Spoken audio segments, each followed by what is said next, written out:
All right, I'll call the meeting to the order of Tuesday, September 10th, 2019 at 5:32. Sorry for the delay in getting started. Technology issues. We'll move right into the agenda. Before we get started, Dave, any new items to add to the agenda? Yes, Commissioner, we would like to add an agenda item 12B, which would be board to consider approval of MOU with City of Fargo but to become a sub-applicant on a FEMA reimbursement form for 2019.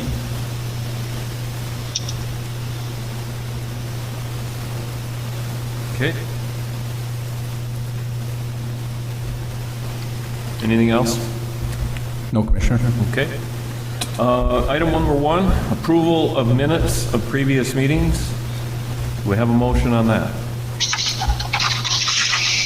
I'll move to approve as presented. I'll second. We have a move and a second. Any discussion? All in Yes. favor? Oh, go ahead. Jerry? Yes. This is Vicki. I have a question. At the August meeting, did we approve the July 2nd meeting, or did we do that at the July meeting? I thought the July 2nd was in the packet here. No, okay, so Oh, wait, there was no. a month I'm just where double we checking. approved both the July 2nd meeting and another meeting, and I'm wondering if that happened at the August 6th meeting.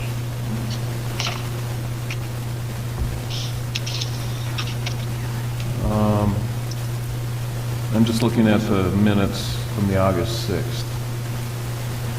So we approved the July 2nd minutes, the updated minutes at the August meeting, correct? Jeff? Special board. The special meeting, Right. yeah. So what was your question, Vicki? So my question is, did we approve the original July 2nd meeting minutes at this August 6th board meeting? Or am I off a month?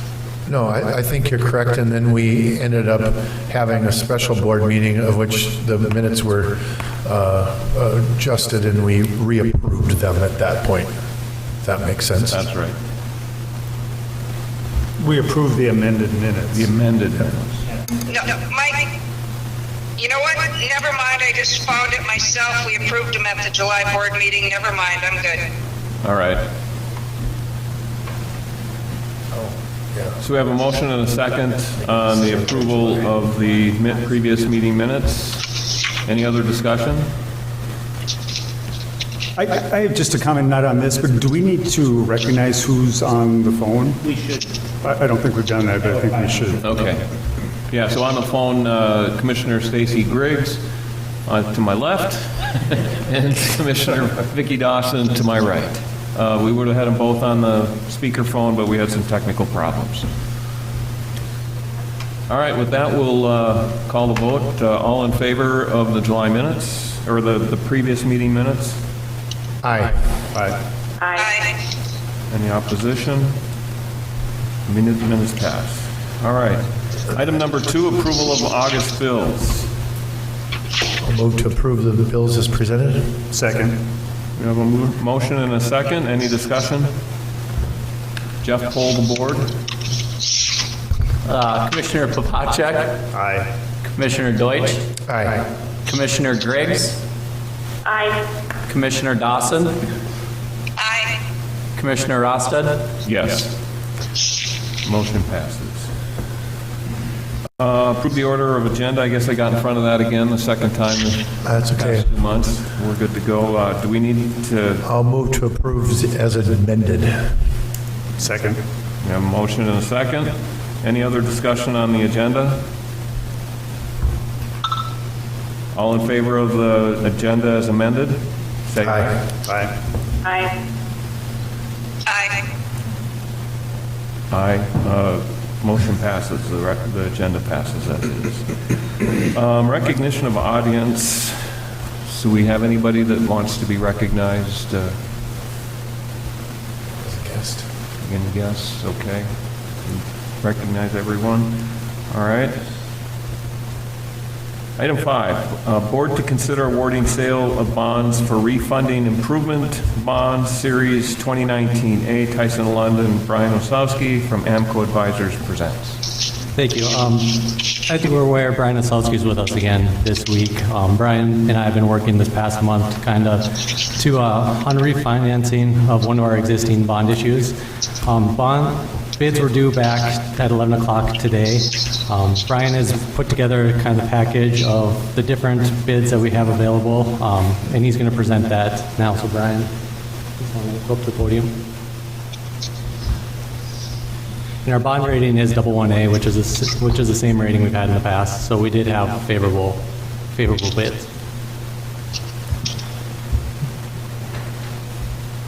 President and Commissioners, thank you for having me back. As we discussed at the August meeting, we did go out and we received bids for refunding the refunding improvement bond Series 2011B issue that was callable, currently callable.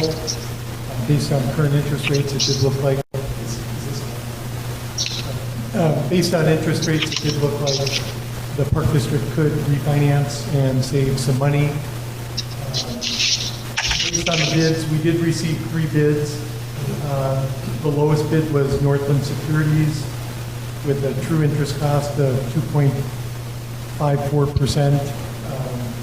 And then we had Doherty and Company, and then also Hutchinson, Shockey, Ellerly out of Chicago also bid. So there were 3 bids, which for kind of a smaller issue is a pretty good bid. In regards to once we get the bids, we then go back and we resize the bonds to see how much the Park District would save.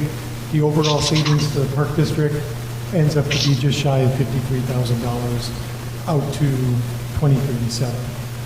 So basically what we're looking for is consideration for the acceptance of bids, and then we would move forward to close, and then going forward you'd have a meeting scheduled on those refunding. Is there any questions that there may be? Any commissioners have any questions of Brian or Tyson? Looks pretty straightforward to me. No reason why we wouldn't want to save the Park District and taxpayers some money. Anybody want to have a motion? Can you go back just one screen so I know who we're awarding it to? I move to approve the refunding to Northland Securities. So we have a motion. Commissioner Dawson, a second. So motion and second to refinance with Northland Securities at 2.537006%. Any further discussion on this one? Call for a vote. Commissioner Popacek. Aye. Commissioner Deutsch. Aye. Commissioner Griggs. Aye. Commissioner Dawson. Aye. Commissioner Rosted. Yes, motion passes. Moving on to item number 6, discussion on refinancing of 2011 maintenance facility lease, Tyson London, Brian Osowski as presenters. Yes, back in August, I updated you on some complications we'd run into on refinancing the 2011 maintenance facility lease. Our leasing agent and investor bank were under the assumption that that lease was non-cancelable, not eligible for financing. I had Greg review that agreement, and we also went to our bond counsel, Onstead Twitchell. They reviewed it as well, and both of their legal opinions was that the agreement allows for us to refinance. So I've been having discussions with the investor bank, and they agree with the legal opinion, but they're recommending that rather than refinancing, we amend the current lease. So I've been working with them. Brian and I will work together over this next week, kind of do a comparison of what's going to look like with us refinancing versus us amending the lease, kind of compare the two side by side, and I'll present that at the September 18th facility meeting. So I just want to give an update. There's no board action that's needed at this point. Okay. Do you think you'll have that info back? I mean, it's just a week. Facilities is early. This was the I think we already have the amended these terms. So it's just basically, Brian, we need to put together what we could do for refinancing. And just on initial review, I did look at it a little bit closer to the Tyson. It does look like the amended does provide pretty attractive terms. We're just going to add some what else would be possible in the market, just to make sure that there isn't something that is. And this will come back at the October facilities, you said? Yeah, we'll talk about it. We'll discuss at facilities and see how we want to move forward at that point. September. Or September. Oh, next, okay, okay. Sorry. Any other discussion on this one, this item? All right, thanks, Brian. Thanks, Tyson. Move on to item number 7, board to discuss executive director search process. Commissioner Jerry Rosted, presenter. So what we had decided at the July meeting, I guess it was, the July 2nd meeting, that we appointed Dave Leaker as the interim executive director, and we said we would have a decision of what we wanted to do around the October timeframe. And we're now in the month of September, and we hadn't really talked about it, so I wanted to get it on the agenda. And what I was hoping to accomplish tonight is 3 things. One is, let's take a look at our timeline and see if that's still a timeline that we want to be on, which would put us into the October, or do we want to look at extending that timeline to something that might give us a little more room to maneuver in terms of doing a search. So timeline is item number 1. The second thing I'd like to have a discussion on is the scope of the search. We can do everything from one end of the spectrum to just simply removing the interim tag and appointing Dave or somebody internally as the new director, executive director, and we can go all the way to the other end of the spectrum where we do an internal and external search combined.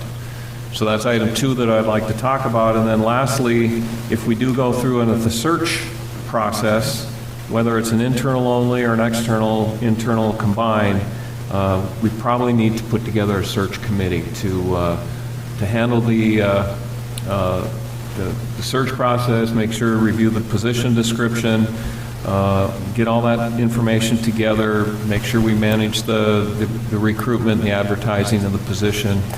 And then tied to that search process, I think we should come together as a board to determine what the composition of the search committee would look like, and then what the marching orders would be. And that could be anything from pick the finalists and bring forward a finalist, bring forward a finalist set of 3, 2 people, however we wanted to do that, that would come back to the board for, the final piece of the search process. So those are kind of some broad generalizations and overview of what I'm thinking we need to get accomplished. So if we can talk about timeline, scope, and whether or not we go through a search committee and what that looks like, I'd like to open the floor for conversation.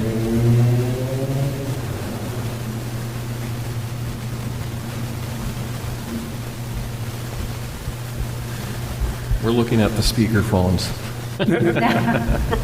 Well, I'll start here. And it's kind of ironic to me that item number 10 on the agenda tonight is the hiring policy number 410. And that's a policy that I firmly believe in. So assuming that's the route we're going, I don't know where everyone else sits with that one, but I think that really drives my decision. I think we have qualified candidates in the room here. I don't know what else is out there. So I would support an internal or a full search, which would include internal and external candidates. I don't know if we don't do it for this and then we get down to item number 10 and support that, I don't know how you support one without the other. And I just think, I believe in just seeing what's out there, and I think at the end of the day, the cream will rise to the top. But if you don't know what else is out there, you just don't know. This is Vicki. I would concur with Rusty. I think if we're changing our policy, it would be odd for us to not follow that soon-to-be new policy. I also think, like Rusty said, the cream does rise to the top. I think we owe it to ourselves and the community to be looking at all of our options at this time. Stacy? I would agree as well, that if we're going to follow the policy that we're, unless we don't pass the policy later on in the agenda, but I do think that, I agree we have great qualified candidates within, but we need to do a full search and a full due diligence on this position. You know, I'll just make a comment with regard to the policy and my past experience, and we've done it in my day job. We've done it differently for different positions where, you know, we'll come along with one position and it's a no-brainer, it's a slam dunk, you promote the person within. And then other situations, you do an internal, external search, and in a third instance, we've done just internal searches. It just depends upon the position. So, you know, I don't know if the policy is such that if we do pass it, that is a requirement for every single position that comes along, because there may be positions where we just promote from within. We just know that someone's ready to go. But that said, I'm not saying I think the policy is one thing. I'm not suggesting that we go against that policy, but I'm just saying that there is some flexibility, I think, to do that, even if you have a policy. Fair enough. But how was it handled last time? Good question. Joel, you're probably the best suited to talk about the 2016 search. It was handled by 2 commissioners and a couple members of the public.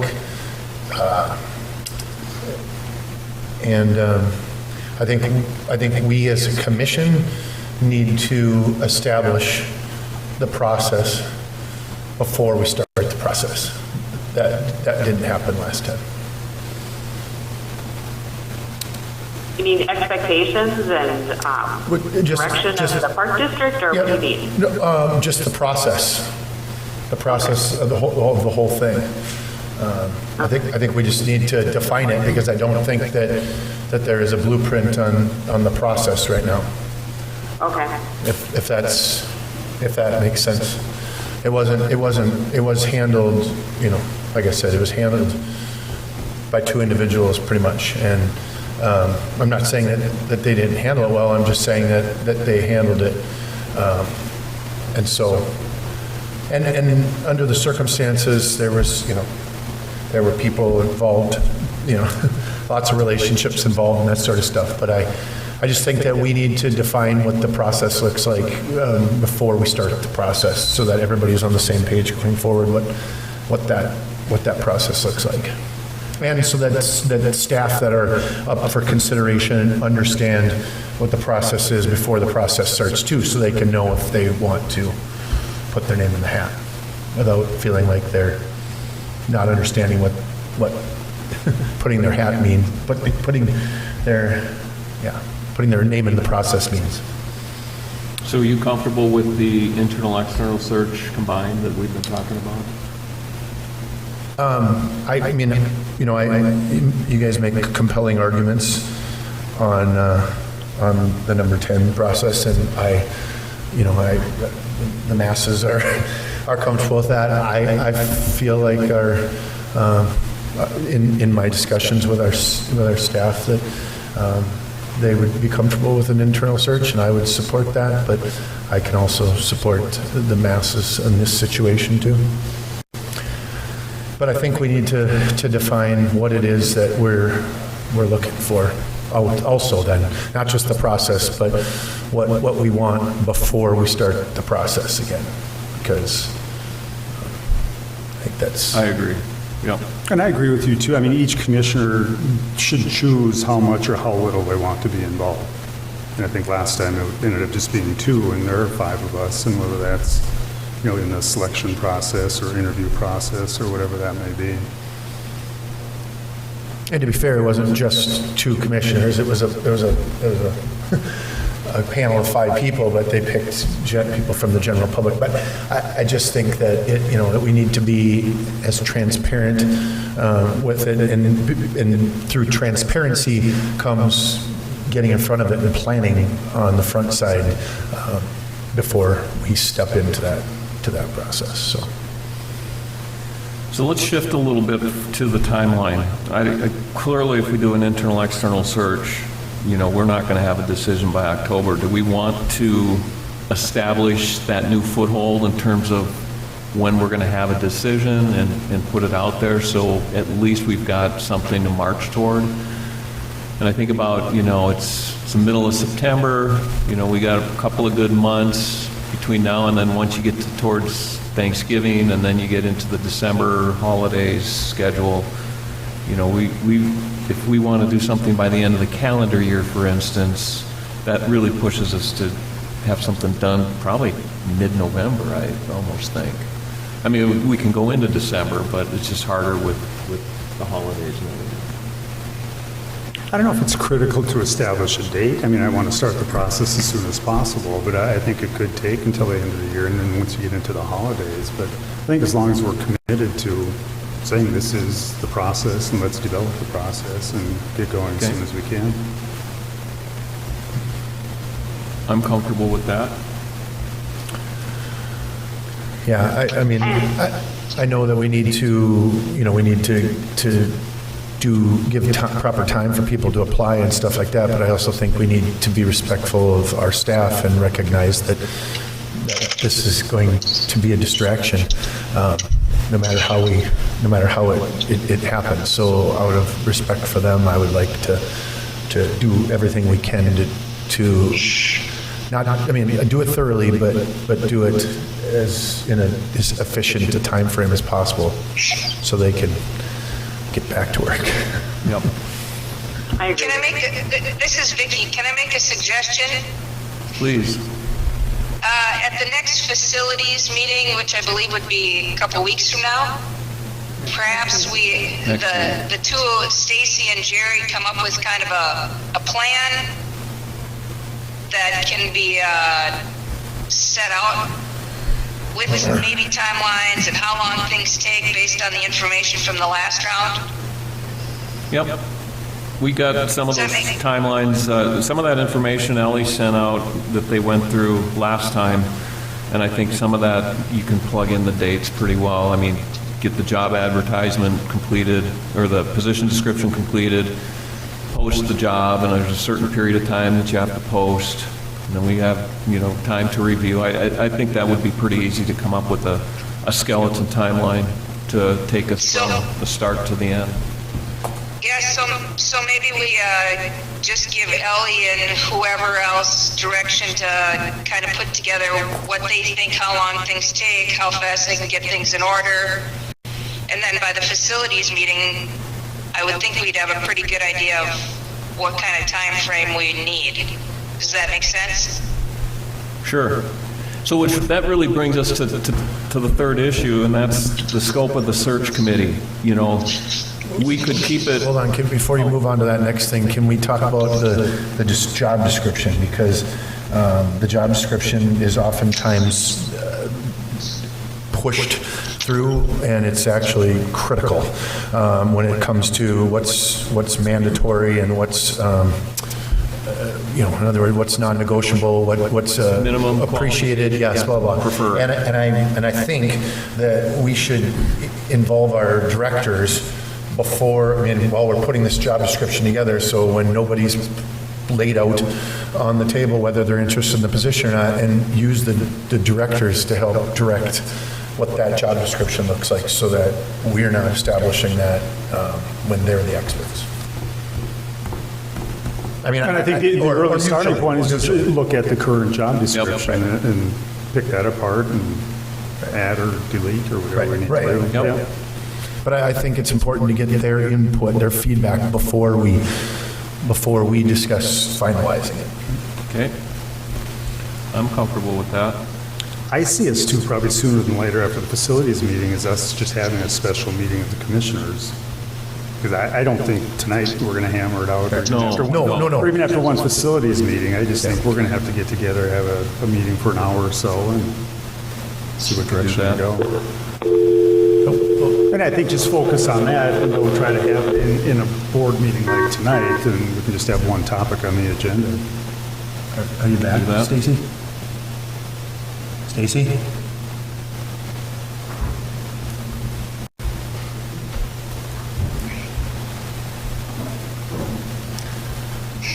I think you lost her. Yep. I know, it rang again and I answered it, but she wasn't on there. Well, the reason I think you lost her is because I've been on hold with Fargo Parks this entire time that I've been on Joe's phone. And now it just got disconnected, so I think she got lost at the same time. Oh. Sure.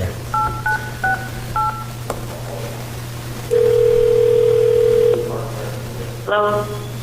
Hi, Stace, you back? Hi. Yep, I'm back. All Sorry. right. No problem. Are you there, Vicki?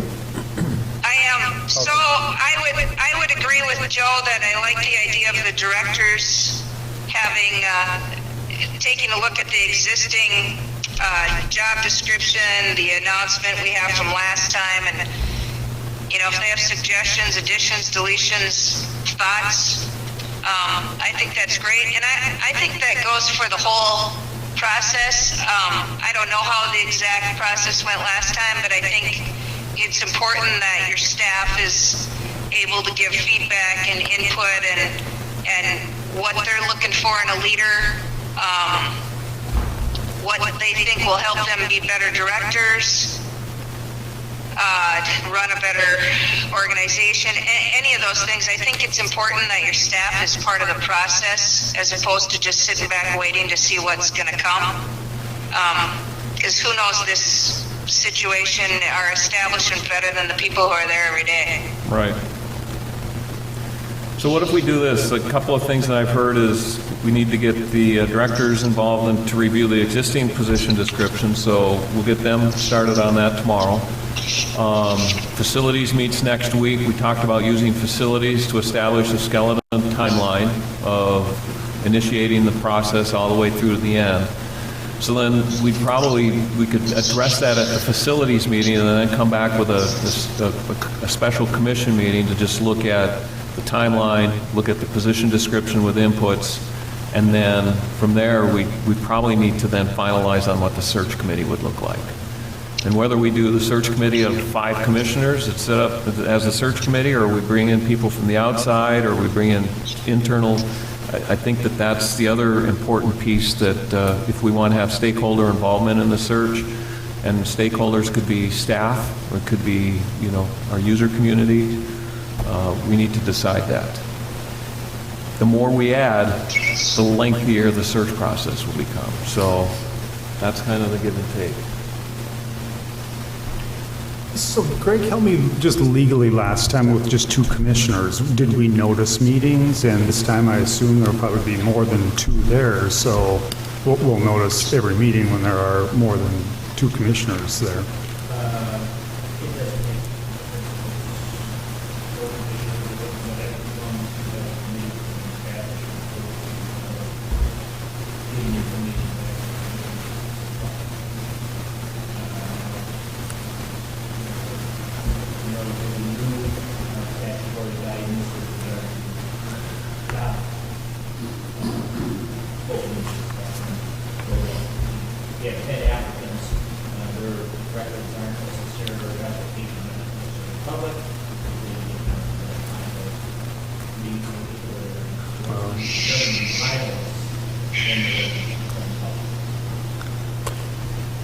Okay, thank you. Jerry, can you sum up what Greg just said, Yeah. because he cuts in and out? And I assume it has to do with the distance he is from the phone. Yeah, so basically, there's some new legislation, that Century Code stuff, that we don't have to identify candidates until we get to a list of finalists. And so whether or not we have 1 commissioner or 5 commissioners at a meeting to discuss the review of the candidates, that's a public meeting, but we can withhold until we get to our pool of finalists, we don't have to disclose, who the applicant pool, what it looks like. Is that basically it, Greg? And their resumes, their information. Okay, thank you. So do we want to come back to facilities with input from the directors on the position description, and then frame up a search process, skeleton process for the search, and then we just need from there, then call a special committee meeting? Does that make sense? Yep. Go forward from there? Yep. Okay. Let's move to, it's just a few minutes past 6 o'clock. We're going to move into the budget hearing. At last month's meeting, we looked at the preliminary budget, and now we've got the final budget in hand. Just looking to see if there's a...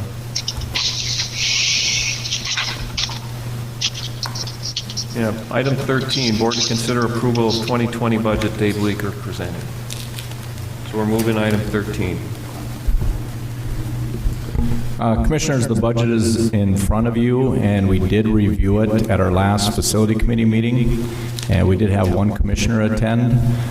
So we would want to present it to the full board. If you should have any questions regarding what was presented at the facility committee meeting, there is a proposed 1 mil increase that staff would recommend that we approve, and we'll open it up for any further questions.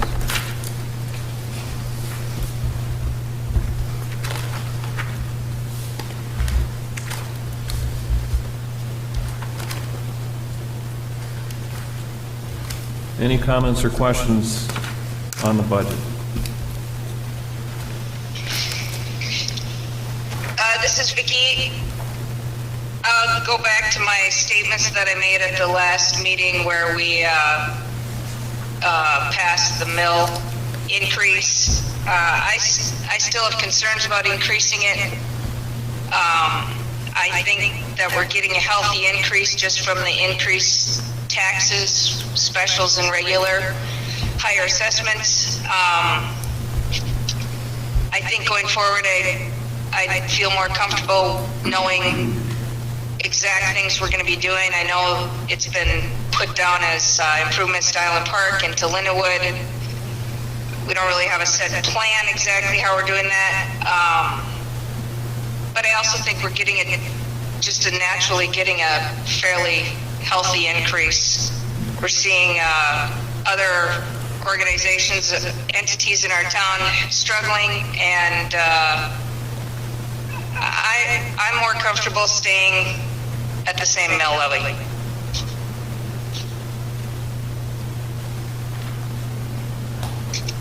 Without going into everything I've said before, I mean, I'll stay consistent too, is that we're increasing our budget by 6.4%. In addition to that, we're asking for another mill, which is $591,000, which is another 4.9%. Our general fund increase from the taxpayer in 2018 was $587,000. That's another 4.9%. By increasing this tonight, we're increasing our budget by 16.2%. And that I can't support. That's $1.9 million. We can do the things we need to do by not adding another mill. And I think, it's even generous. It'd be a compromise on my end just to, go up to 6.4. So I've been consistent all along, and that's where I continue to stand. Thank you, Rusty.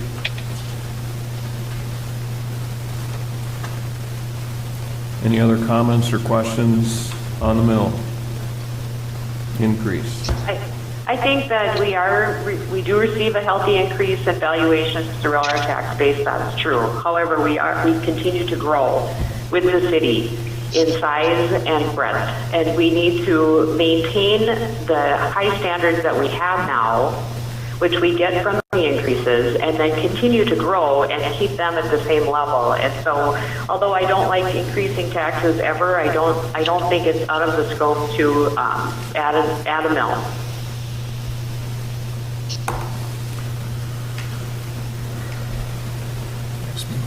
Go ahead. Make a motion. Okay. I guess When we went through this last month, I thought the directors did a compelling job of explaining the deficiencies in some of the things that haven't been done over the past few years as we've grown, and some areas that need to be shored up. And then you think about some of the growth that we're looking at with Block 9 coming online and potential of the sports complex. It seems to me like, and I agree, I don't like to spend more money than necessary, but at this point, I think that I feel comfortable with the mill increase, that there's some things that we can get done, that, you know, and we've got some big projects online. We've got Lindenwood Park, we've got Island Park. So not only do we have some new things coming on that are big and going to be challenging for us, we've got existing things that we need to make sure that we take care of. So we do have top facilities for our community.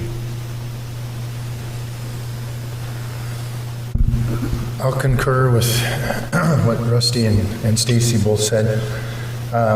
You know, when I talk to people in the community, they want, I mean, Parks and Recreation is the backbone of everybody's life. Everybody's life. Even if your interest is music and your interest is sport, somehow or another, we can all come together and watch a movie in the park together, or go through for a walk together through Island Park. You know, over the years, I've worked with staff and talked to staff, and finally gotten comfortable enough with staff that I could really understand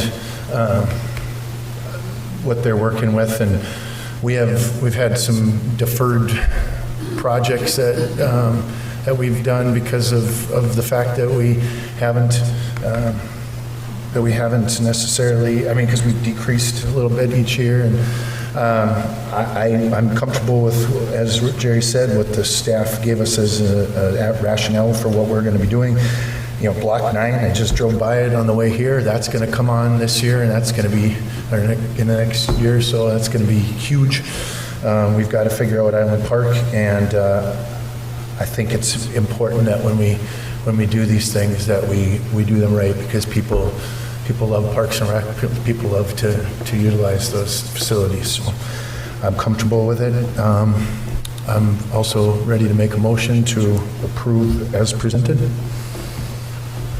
So we have a motion. Second. We have a motion and a second to approve the 2020 budget with a 1 mil increase from 2780 to 2880. And thank you, staff, for all your hard work putting the budget together. Yeah. Any further conversation, any further discussion? Questions? Jeff, pull the board. Commissioner Papacek, Nay. Commissioner Deutsch, Aye. Commissioner Griggs, Aye. Commissioner Dawson, Nay. Commissioner Rosted, Yes, the budget for 2020 is approved as presented. And I appreciate everyone's comments. We have different approaches to how we want to do this, and it's good that, you know, 3 to 2 votes are just fine, as well as 5-0 votes. So. All right, moving back. Just one last on item number 7, executive director search. We kind of cut that off to get to the budget hearing. Is there any other follow-on? Jerry, real quick, can we have a motion to close the budget hearing? The budget meeting? Do we have a motion to? So moved.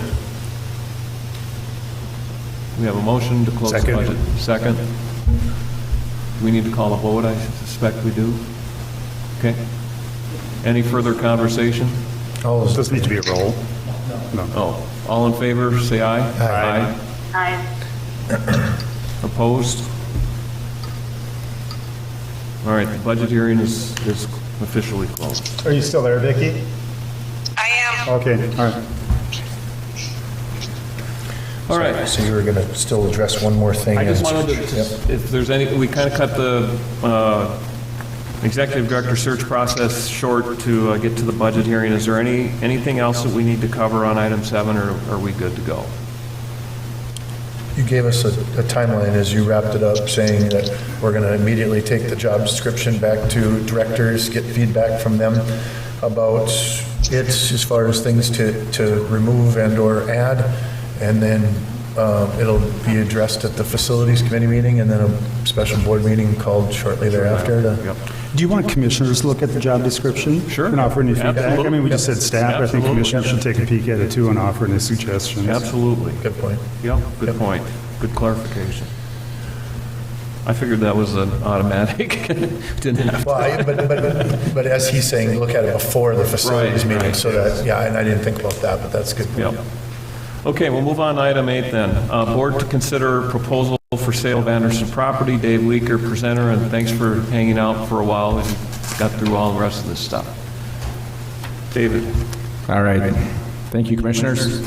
The next item up for bid, or up for bid, the next item up for discussion is the Anderson land sale. And we previously did this back in the spring, and we did not accept any bids and decided to rebid it. Our first round of proposals were due August 13th. And this was, the thought on this bid process was we would take the top 3 bidders and allow them to have 5 days to modify their bids. So the first round of bids came in, and we had 3 bidders. We had Enclave Development for $2.55 million, Property Resource Group in the amount of $3.27 million, and Cityscapes Development in the amount of $4.5 million. As part of this bid process, we did have a second bid opening for the opportunity for the top 3 bidders and the only 3 bidders to revise their bids, and that bid opening was Tuesday, August 20th. We received only 2 proposals back for the revised bid. Enclave Development, their next bid came in at $3.35 million, and Cityscapes Development came in at $3.5 million. And you can see the totals up there. I just rounded them off. We only had 1 commissioner at our Facilities Committee meeting, so we didn't make a recommendation to bring to the full board, so we just wanted to have an open discussion here and see how the commissioners wanted to proceed. And just to let you know, we do have 2 developers in our audience today, and I don't know if you would have some questions for them or if they'd like to address the commission. Rick Flaxbarth and Mike Bollinger with Cityscapes Development. So I'll open it up for any questions or comments. Would either of you gentlemen be interested in approaching the... I'd be happy to speak if you want me to start. Perfect. Do you want to... Yeah, come up to the podium, Mike.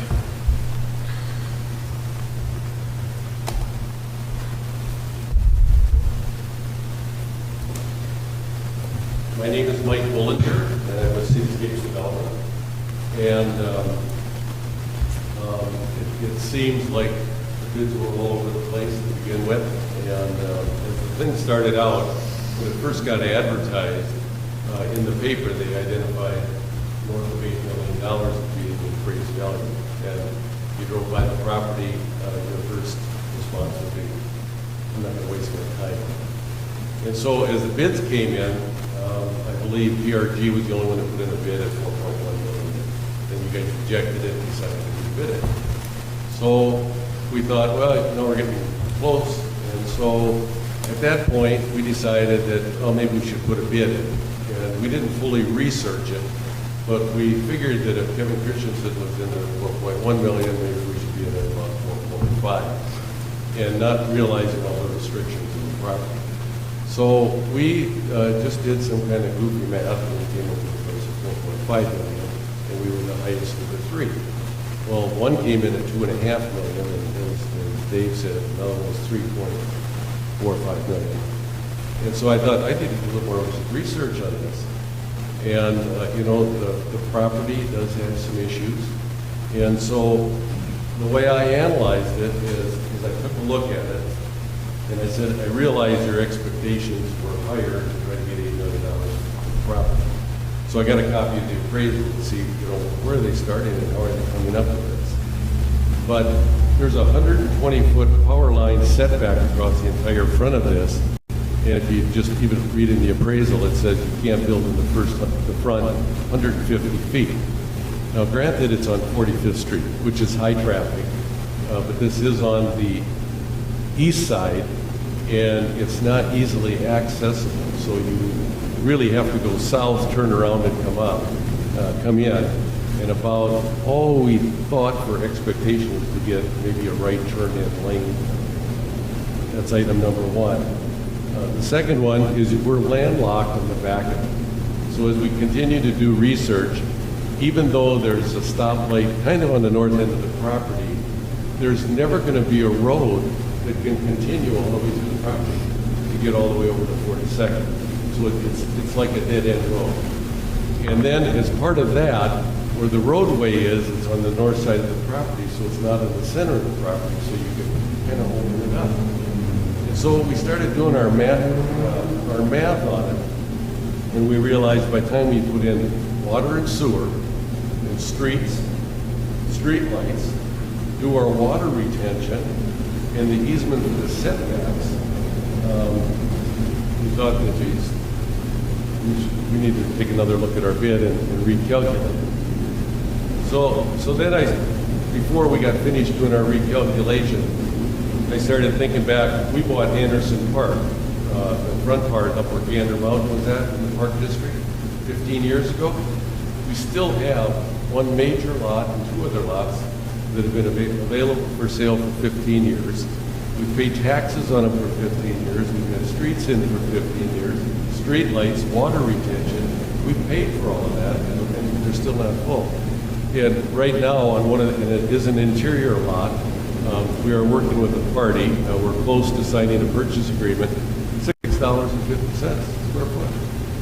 And we, on the lot, the corner lot by Cornerstone Bank, we've provided water retention for those people, so when we sell it, you're only going to sell good buildable land that you can build on.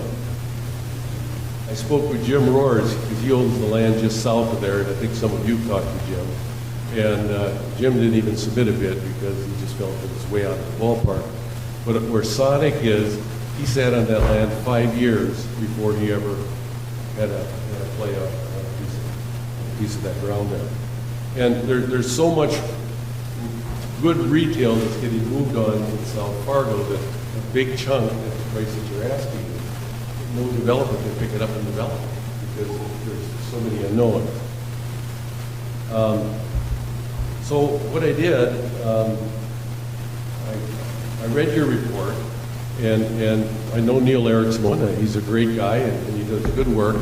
But if you read the comparables he uses, the first comparable, he says there's three in there that are important to him. Well, the first one is the medical part that's down on 45th and 32nd. You've got two major thoroughfare roads that intersect in this corner lot. So they don't have to build a street because they just turn in and they're in the parking lot and they build them. On that particular property, the value that was used in the appraisal to partly determine your price was like 400,000 square feet, but they needed 27% for water retention. And Neil he used the buildable area and divided it by the total purchase price, which showed a price of $9 and some cents. But if we are going to do that, then we got to look at your lot and say, okay, we got to take out the rough water retention if we're going to make it be comparable. And then the other two were the ones that would be by Porter Creek or on the other end of the block that would be where Potbelly's is. Again, you've got two major streets. You've got 45th and you've got 15th, I think it is, to the north and 7th to the south. So I went through and I tried to say, okay, how do you break this down? You know, it's a big letdown when you think you've got $8 million worth of property and we're getting off for $3.5 million. So if you start at $8.5 million and you try to market it, you are going to have a real estate of some sort. So and marketing, in Neil's analysis, he's saying it should get marketed and sold in 6 months. That's not going to happen. And, you know, if you guys can become developers and subdevelop, you know, it could be a period of years before you get all of the lots sold. And that's just kind of the way it goes. But we kind of tried to refine it a little bit, and we figured by the time we put in our own streets, our own street lights, our own ponds, and paving of the streets, we've got almost $1 million. So now you start at 8.6 and you take out $500,000 for marketing it. Now you take another $1 million off of the streets. And that's just for the infrastructure of putting the streets in. But now you gotta take the land for the streets out to get built on that. That's another $500,000. And then in Neil's comparables on 45th and 32nd, where their medical park was, which is about as recent as one as you use, they were using in there 27% for the holding water.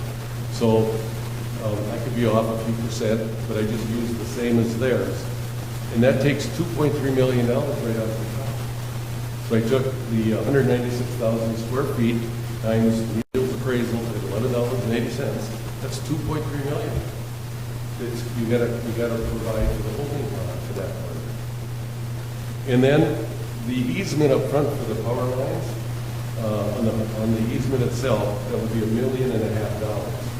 So I took that off at Neil's figure of $11.80.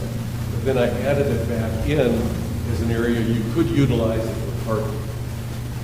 Now you're getting 150 feet away from 45th Street, rather closer, but you still can figure out a complex in there where you would utilize that more as parking.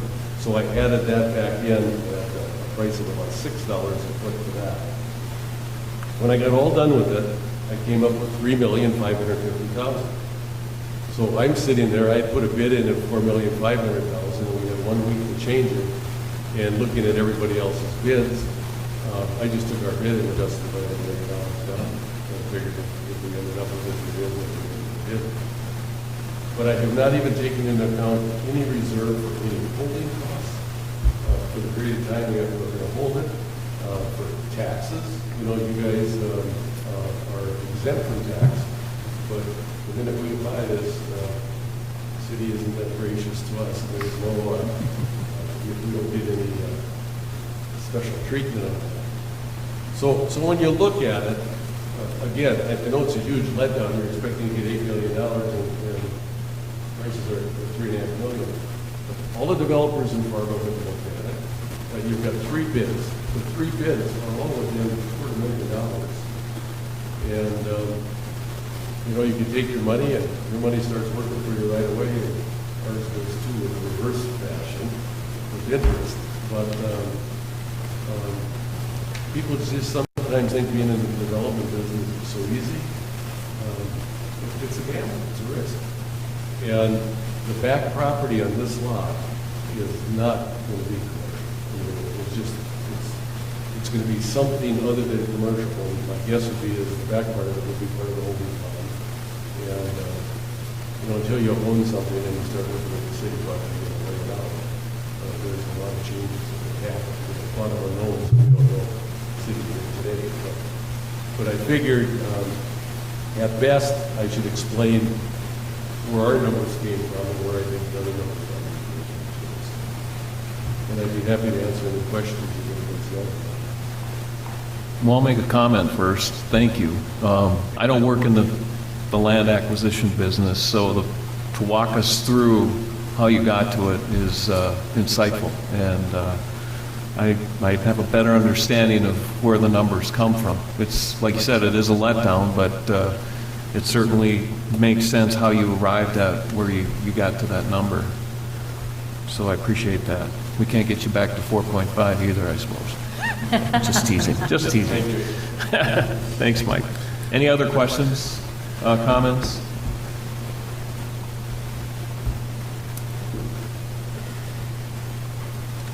Where are you at with those numbers, Rusty?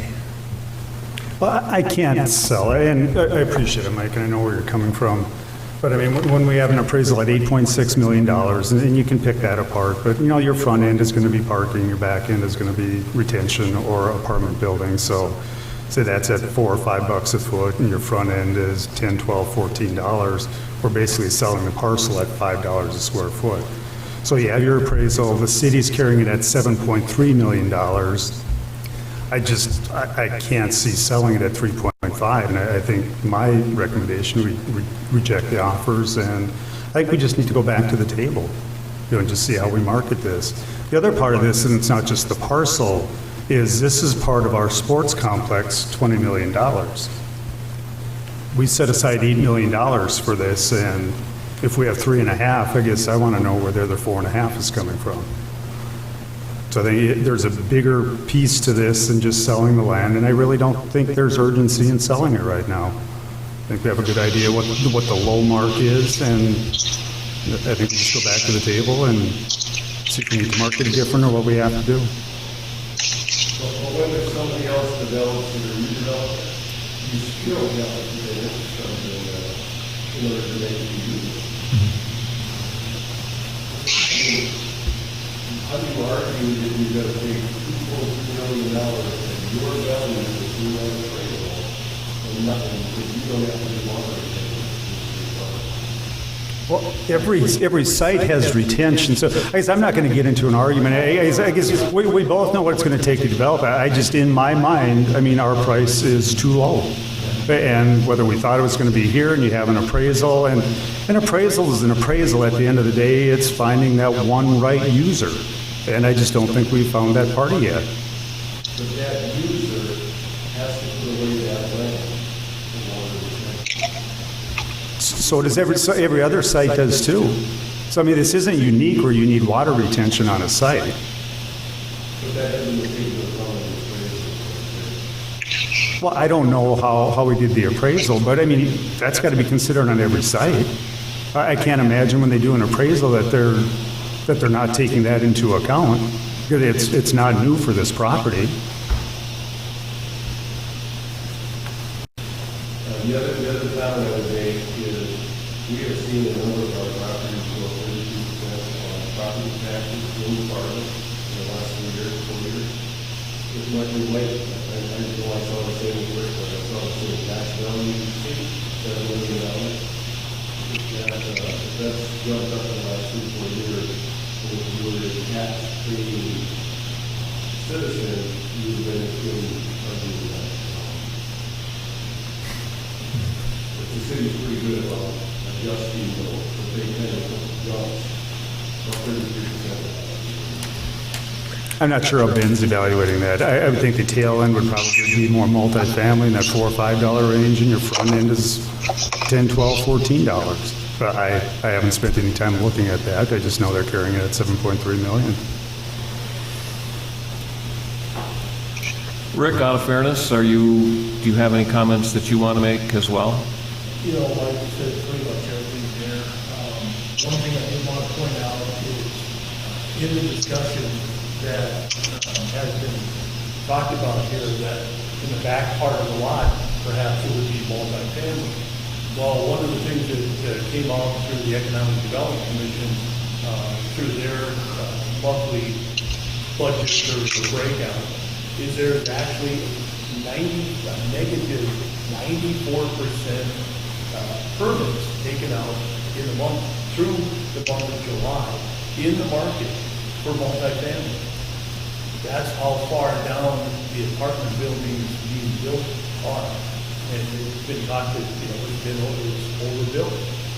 And I think that's starting to show.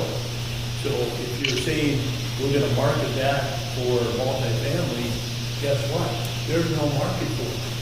No one's looking at it right now. We all know that, yes, somewhere down the road it's going to turn around. But there again, if someone, as a developer, you buy it, how long do you have for holding cost? And usually what we look at is holding cost, 10% a year. So you take again the land that was where Sonic, Starbucks is right next door. It took 5 years to finally get somebody right along 45th. You got 5 years of holding cost at 10% a year. Now, just look at behind that. There's a big strip of land right behind Sonic, right behind Starbucks, right behind the jewelry store that 10 years later, it's still empty. And that's multifamily. So it's not a great world. It's, Mike said, it's a risk. We take a risk every day looking at things to develop. So we try to minimize that risk. But as Mike did, he ran the numbers for you, showed you where we're at, and that's what it is. I feel bad that you hung your hat on an appraisal at the dollar figure that it was. But there's some things that were missing on it that were pertinent. If you're gonna buy a chunk of land like that, and Rusty, I think you'd have to agree with me on this, is you would not pay prime dollars for the amount that you would have for water retention. You would pay lower amount for that part of the property. And I'm sure in his appraisal, it's been blended. And I apologize that I don't know if multifamily will go on the backside, but that can be valued at multifamily rates. I don't know, and I agree with you. I mean, your vacancies are probably 12% with multifamily right now. So that might sit vacant, but then that's where you put your water retention. So whether it ends up being apartment buildings or retention, it's clearly valued less on the backside than what's going to be on 45th Street. Again, sharing what we know and what we work with on our side, and that's what we think with our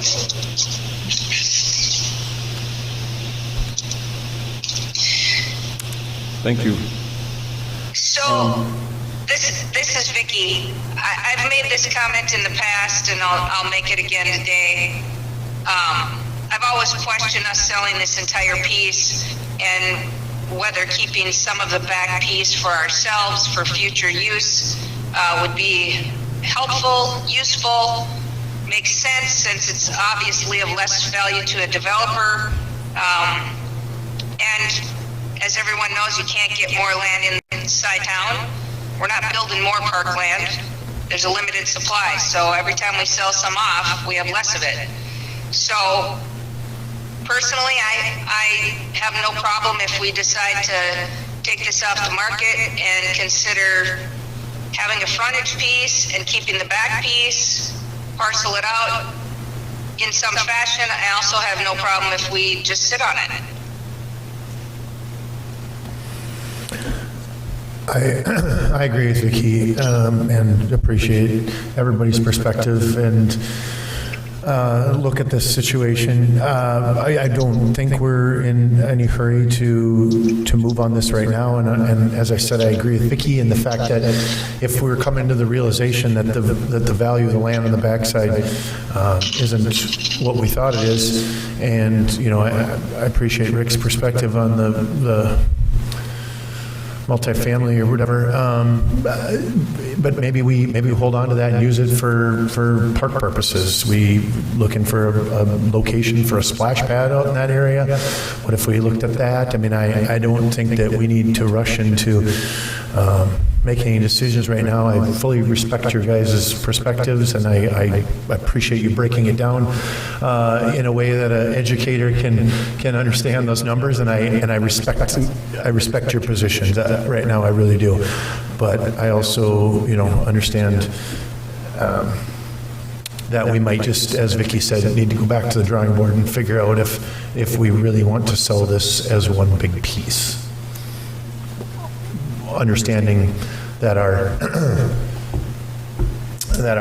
appraisal was a little misleading. That was the discussion at the facilities meeting also, is that we maybe look at it in a different perspective and rezone or think about something else, using the land in the back as parkland. So I agree with all of that. Well, I'll just make one comment again, just to reiterate, the information you gentlemen provided is very helpful for me because, like I said, this isn't my business, so I understand how you got to the numbers you got to, and as Joe said, we respect that and we understand that. So thank you very much for that little primer on real estate purchase and development. It sounds like we have a general consensus, but I guess we need a motion unless we have additional conversation. I'll make a motion to reject the offers as presented. Do we have a second? Second. So we have a motion and a second to reject the proposals for the Anderson property sale. Any final discussion?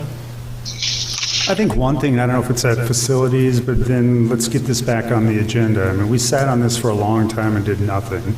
So like I said, this is a piece of our sports complex $20 million, that we need to figure out what we're going to do.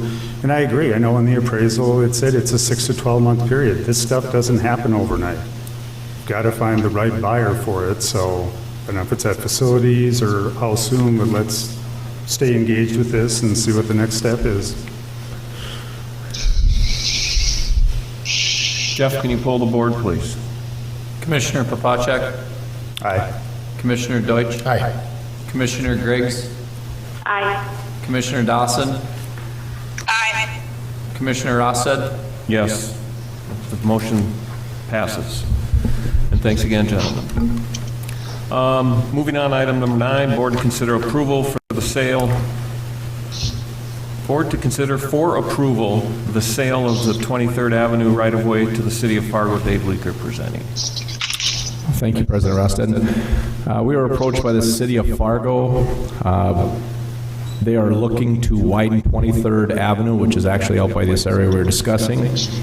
And their request from the Park District would be to sell off a piece of our property to widen the widen the right-of-way. And included in your board packet is a letter from the city engineer, Brenda Derrig, or to Brenda Derrig, and it is an appraisal price of $372,897. And we did discuss this internally with our staff, and we feel this does not in any way harm the effectiveness of our baseball complex out there. As part of the purchase price, they would remove and replace the security fence, and then also add an extra wide sidewalk along the south side of 23rd Avenue. Another item to consider here, we do have needed parking out at this facility. We currently have parking on the northwest corner of the baseball facility, on the very southeast corner. Something that we don't have to consider tonight, because we would bring this back for additional board approval, would be the possibility of using these funds to construct a parking lot in that northwest corner of 23rd Avenue and 42nd Street, which would give us good parking access for the two fields, Teamsters and McCormick there. So we discussed this at our facility committee meeting, and it was recommended to bring to the full board for approval. If you have any questions, we'd be happy to answer them. So if I remember right, I think the first swing at this, the number was quite a bit lower than 372. And I think, did we have an estimate for the parking lot? And this would pretty much cover it. The number's probably old, and I don't know how much effort was put into that number, but I would think it can be close to a lot. Yeah, I think the initial estimate that they gave us was around 325, and that was just a guess from city staff. They actually had the appraisal done that came in at 372, and Dave can comment on our price for the parking lot. Yeah, Commissioner Papacek, you're correct. We have actually looked at this in the past. The numbers are 2 years old, but the numbers at that time were right around $300,000 to construct this size of a parking lot that you see. So you probably know, I'm sorry, Joe, you probably know better with flag football and whatnot. I think there is a need, and you guys do, there is a need for parking. What ends up being, will there be any parking on 23rd when it's all said and done? Yeah, you can have some, like, pull-off area? Yeah, if you move it to the, I don't know which, the page after the appraisal, the cover page, the very dark black would be on-street parking there. Yeah. So you do eliminate some of that parking along 23rd Avenue, and it's not the best parking, but it does help out. And another thing to consider, the parking lot that we did previously bid did not include parking lot lighting. And another thought is that southeast parking lot does not have lighting, so we may consider that, and if we move forward with the construction of this lot, and then to light that southeast lot. I know where we have some light poles. I know, I just don't know if 60-foot light poles would look very good in a parking lot, but. So the southeast lot you're talking about, is that the one by Starion? Yep. Okay. I've had people ask me about lighting there, so that's good. Speaking of which, just out of a courtesy, have we talked to Fargo Youth Baseball about this? They have, just so this doesn't happen to them, and again, it's not their fields or anything, but as a courtesy, have we just run this by them at all to? I don't think they are aware of the right-of-way sale, but we can definitely touch base with them. I think they've probably talked to us about lighting in that parking lot, and that's one reason we're considering that. Okay. Just to let them know, I would think this is a good thing for the complex. I would Or think do so you- too. Oh, yeah. I No, didn't know if you but said I something think it would be to keep- just, Yeah, okay. just so there's no surprises. They Yeah, show we up definitely relieve pressure off there a lot. See a bunch of, This is Vicky. As a user of those fields, with boys playing, I got a lot of feedback from people as I was watching games there, and I saw a lot of people walking long distances to park, and oftentimes that was grandparents, and depending on which gates were open, it could be quite a distance. As you can imagine, with some of the weather we had, you had to walk across some pretty wet conditions, and if you had someone with a cane or a walker, it made it very difficult. I think this parking lot is going to be very well received by the users of these fields. One question I did have is there a reason we wouldn't have access from 23rd Avenue into this parking lot? I believe it's just some of the city requirements that you have to have a certain setback from major intersections. that makes sense. So, can you explain that to me? Because what I'm wondering is why there isn't an entrance on 23rd Avenue as well as 45th Street. Well, I believe you have to be from 23rd Avenue and 42nd Street. Some numbers that come to mind are 660 feet from a major intersection to have access on or off of that street. And it would be too close if you're looking at the well, you can't see the diagram right now, but the diagram, Vicki, we show up here is just too close to that intersection. You know, I'm so familiar with that piece of property that I know what you're talking about. So you're saying a driveway on 23rd Avenue would be located too close to 42nd Street. That is correct. I believe they use the term queuing for the turn lane. Yep, I get it. Looking at this, and I don't know if we could ask them, and if it helps at all, if we could ask for a right, just a right only eastbound on 23rd. Just a right in. Just a right in, where you're not going back out, and they might say no, but. And it's possible, we can could at definitely least check on ask that. the question. Right. I think it's worthy of the question, and I ask it because I go in and out of that southeast lot frequently, and it's a bear. It's a bear, especially if you want to go north, because you're going to try and turn north onto 42nd Street, which is very busy. And if this lot had one way or the other, it's just a thought. I think it might make life a little easier when you don't have cars going in and out together all the time. Well, I mean, a good point. If this is accurate, if you're northbound on 42nd, there's an island there. Are you doing a U-turn to even get into this lot? Or It looks like it's a right in, right out by this diagram. That's correct. We have proposed this before to the city engineering, and the initial drawing that we showed here has been vetted through them. I don't know enough to say that we've asked a specific question about the 23rd right-in, but Dave's right. It is designed, and they know that, or they've told us due to those setbacks that we've alluded to, that it would have to be a right in and right out. So if you're- on we 42nd. couldn't cut into that island there. Correct. So if you're northbound on 42nd, you can't get in. No, you'd have to actually go south, north or south. You'd have to take a right in off of 42nd and then take a right again. So if you were going north on 42nd, leaving the lot, you'd actually have to go south to get out. So people are going to be whipping U-turns. So I'm going to take a right onto 42nd out of the northeast lot, and then I'm going to drive into the southeast lot, turn around so I can turn north onto 42nd. And that is a concern, that's correct. I don't know if we present to them, and I don't know what the distance is, but I mean, the alternative is people are going to come to the end here, do a U-turn around the island and get over there. Yeah. And what's safer, to have a cut in the island or watching people do that, because that's what's going to happen. And that makes the right-hand turn off of 23rd almost completely necessary, because we have to set people up for success, and to expect that people are only going to be able to access by traveling south on 42nd Street is foolish. Yeah. And we're going to create traffic issues with people trying to whip U-turns going north on 42nd Street. What we need to be able to tell them, which they're not always going to listen to, but is that you have two access points in here. You can either come in from, driving north on, south on 42nd, or driving east on 23rd, but, I mean... And we can vet all those with engineering, and there's a possibility there's going to be a full intersection there too at 23rd and 42nd, and maybe there will be a U-turn permitted there.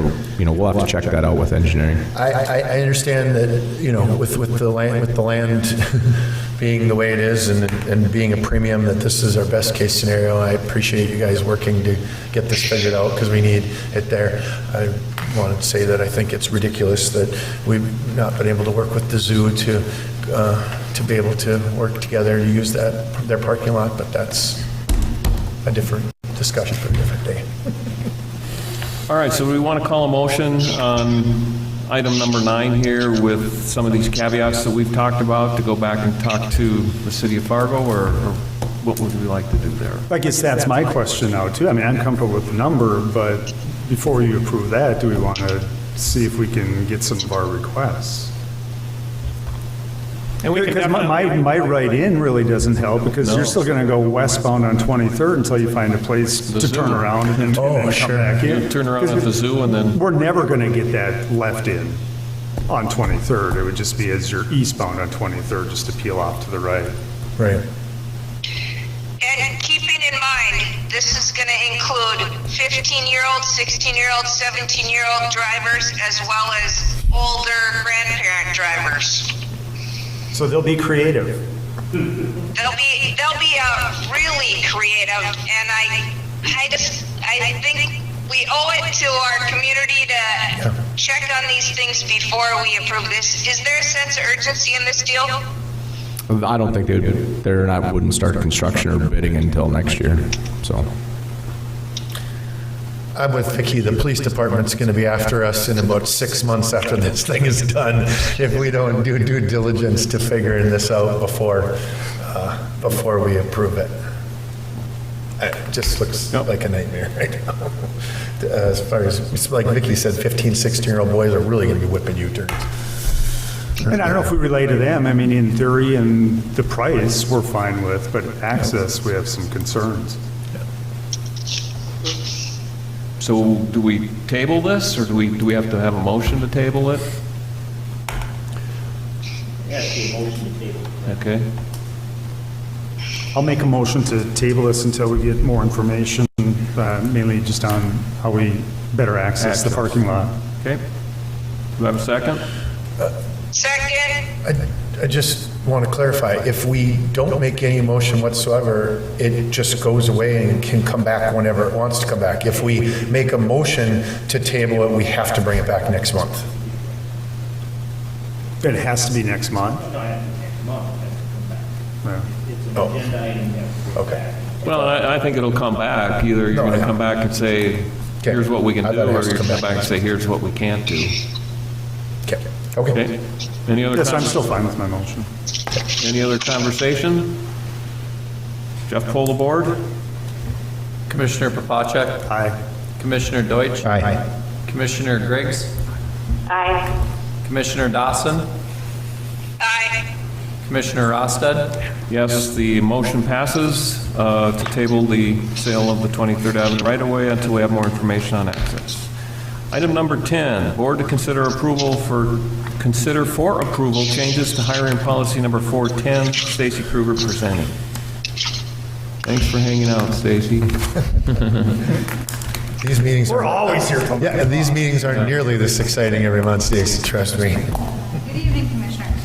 The HR department, along with the support of the directors, are suggesting moving from a strictly hire from within policy to a more open concept like we have had in the past, where all benefited positions are open externally at the start.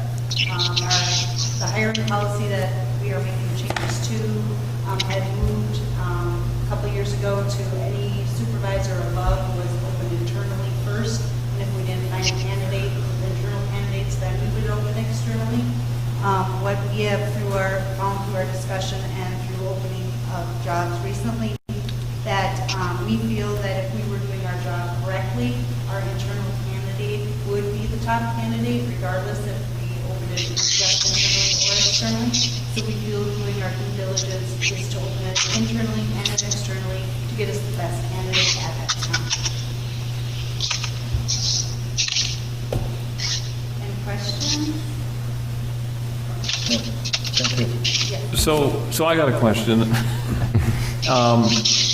One of the listservs I'm on, somebody posted we have a job opening, please have everybody apply. And one of the first things that came back, this is national, it's not local, but somebody came back and said, well, is there anybody internally that's applying for it? And it was kind of a coy answer. Nobody within the direct, I can't remember the exact term that was used, but it left the door open that there still could be somebody internal. But going back to some of our previous conversations, if there's a slam dunk internal, is this policy prohibiting us from doing that? Yes. So we're going to have to do an internal, external search on everything. In my eyes and my belief, I would say it should be across the board to show that we are not discriminating against, but going against our own policy for one applicant hire or a job opening. Then the next job opening, we're saying, no, we have to do it externally and internally. Well, then those candidates that aren't chosen can come back and say, well, why was my position, I had to go up against an external, and you hired an external, but there, you cherry picked them to just be internal. So this way, I think, if we do our due diligence for external and internal, it is showing our staff that we do have faith in them, but we are always going to pick the best candidate. So does this impact time frame at all? I mean, if you put it out there, is it minimal? I mean, whether it's internal and external? I say it's minimal, because usually internal, we probably open it a little less than if we did it external, but external usually is about 2 weeks. 2 weeks, correct. Yeah, and I remember a certain point in time where we had to do an internal search first, and then after that, then we could go external, and that was quote-unquote a waste of time because we didn't have any internal candidates that knew that they qualified. So it took 2 weeks to go through the internal search process before we could open it externally, and we walked in and said, we know this is how it's going to go. So it kind of can work both ways. Just to clarify, this is full-time benefited positions, correct? Yes. Stacy or Vicki, anything from your perspectives? We don't want to exclude you when you're on the phone. I think this is a good idea. Facilities meeting, and I agree with the policy. Actually, I think Dave Beats had a great argument for why this is important going forward and making sure we have the right staff in place. Let's hear it. Yeah. I can elaborate on that. Hear the Some of the elevator discussion speech. is, the intent of this is to basically have the process run concurrently, and at the same time to keep in account of the time frame of any hiring process. But the way that it was set up before, it's my belief that we're setting our staff members up to always feel like they're second best. If we go through the process and we have, some candidates internal and the hiring panel doesn't fully believe that they have the 100% right person there. Where's it coming from? So, can somebody give me an idea on the history of how this has played out? I've always found it to be a little odd because it seems to be just a hodgepodge of information, not necessarily with any particular priority. So we just started this just before you guys got on the board. It hasn't been that long, it's just since Jerry and I did. It's just more of an opportunity to get items out there, to have open discussion. At first, we had items on the agenda, then it just kind of turned into just the director filling us in on what's going on.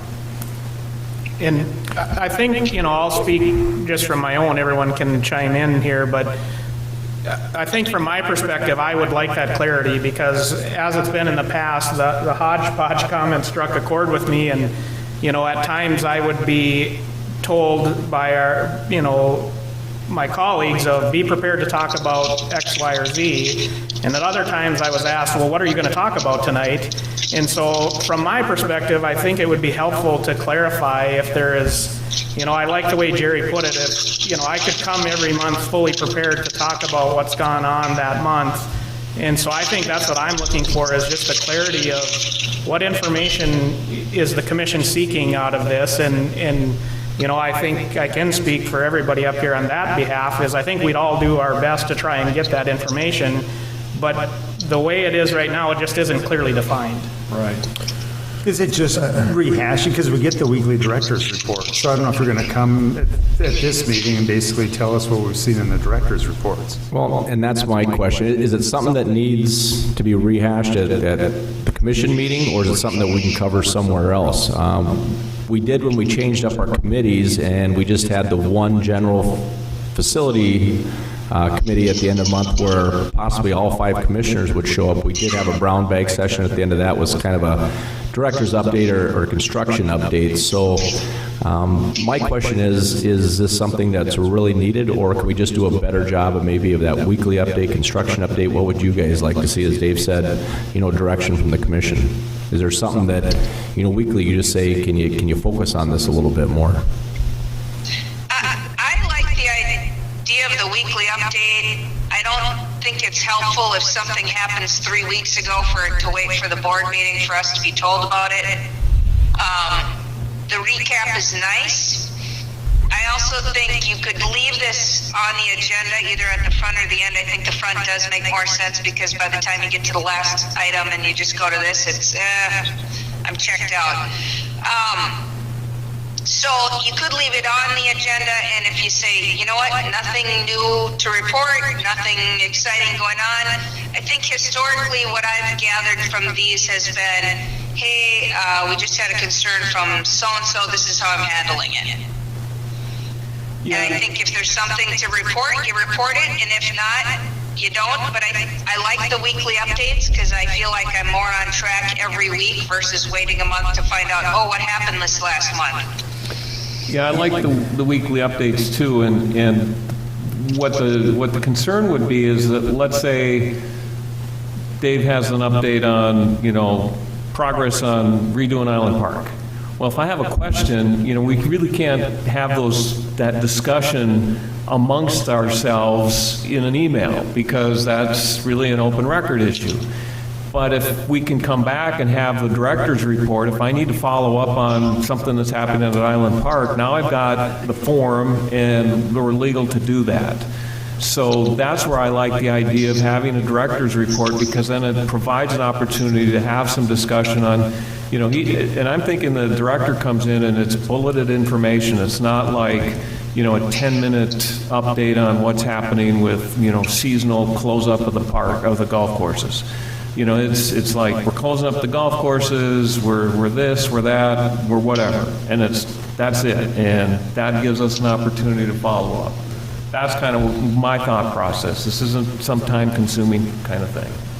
I think this is the avenue for the 5 commissioners to ask more questions. Now that we've moved away from the facilities committee where all 5 of us were there, it's just one time to give us that opportunity. I like the weekly reports, but a lot of times, and I know you're new doing it, but I long for more information. Where we met with the baseball group, and it's like, well, is there something that the commissioners should know? And if there is, I'll always reach out to you, but I don't know what those, if we can just get a little more substance on what the meeting was or what the commissioners might want to know. But I agree with Jerry, and I think we've done a better job of not replying all and getting that dialogue going, then all of a sudden we're in trouble, and we shouldn't be doing that. But I think it's... I would agree with both Jerry and Rusty. I like the director's report. I could use a little more information sometimes. Maybe what could happen is we still do the weekly updates, the recap that Dave's been sending out, and then if any one of us has further questions, we say, hey Dave, can you bring this to the board, to the board meeting and share more information about XYZ? Does that make sense? Yeah, and if you have, as Dave Beats mentioned, further items that you want direct information on, you can let us know before the commission meeting, and we'll be sure to have that director report on it. Yeah, and I don't like the idea of Dave going and, cracking the skull over what should I be ready to report on in case they ask. I mean, that's not a good use of your time either. I mean, we should be getting in touch with you and say, hey, we need you to report on X, Y, or Z at the director's report. And maybe the weekly recap just triggers that, and you just let us know what you want to be brought forward at the next commission meeting. And not only you, then other directors too. I mean, I want you to be prepared and not be caught off guard and we're coming with some question that maybe you don't have the answer to. Yeah, I mean, and that comes, I guess, through notes of some fashion, but I'd like to know, if Jerry asked you to do this, that, or the other thing, Dave, and baseball asked you to follow up with a lawn mowing situation, talk to the lawn mowing and got it taken care of, Jerry, so that we know where that's coming from. And it seems tedious, but at the same time, then you know that you don't have to have that conversation with two different people, or